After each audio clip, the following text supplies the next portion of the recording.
মানুষ কখন নিজের গালে নিজের চড় মারে? যখন নিজের হেডের হোলারে বিয়ে করে বইথা তখন সবার মারে, নিজের হোঁদ হ্যাঁসায় মারে, নিজের গাল হ্যাঁসায় মারে। একদমই মাথায় না, আমি কি বলবো সত্যি। লাইলা যেটি কিতা কইব, নিজের হেডের হোলার বিয়ে করিতে হইতে সর্বনাশ হড়ি গেছে, বিপদে হড়ি গেছে। কি কইছি কথা বুঝছেননি? আপনার জীবনের কোন ইচ্ছাটি এখনো পূর্ণ হয়নি?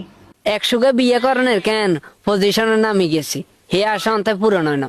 99 মধ্যে আটকে গেছে, আলহামদুলিল্লাহ ইনশাল্লাহ সবকিছু পূরণ হয়ে যাব। সব ইচ্ছাই আল্লাহর রহমতে পূরণ হয়েছে, মামুনকে বিয়ে করা বাদে। মামুমরে তো বিয়ে করি কেন, মামুমের হোগা টোগা সব জোগা বানা আলাইছে। কি কইছে কথা বুঝছেননি? হ্যাঁ, মামুন ছিল আপনার কেন হোলার কেন সব হোগা খাই জোগা বানা আলাইছে। কি কইছি কথা বুঝছেন? এই জন্য বলতেছি মামুনরা হেতি ছেড়ে দিয়েছে। না, সমস্ত ইচ্ছাই আল্লাহর রহমতে পূরণ হয়েছে। নিজের হেডের হোলারে বিয়ে করি, হেডাও পূরণ করিয়ে এলেছে। নিজের হিডের হোলারে বিয়ে করি, হেডাও পূরণ করিয়ে এলেছে। সব স্বপ্নে তো পূরণ করিয়ে এলেছে। শুধু আমার একটা স্বপ্ন অতি তাড়াতাড়ি সোজ হয়ে যায়, না হইলে কেন এমন সুরা সুরিম ওদের মধ্যে ক্যান্সার লই দৌড়তে হইব ভাবনা। কি কইছি কথা বুঝতে? আপনার প্রিয় খাবার কি?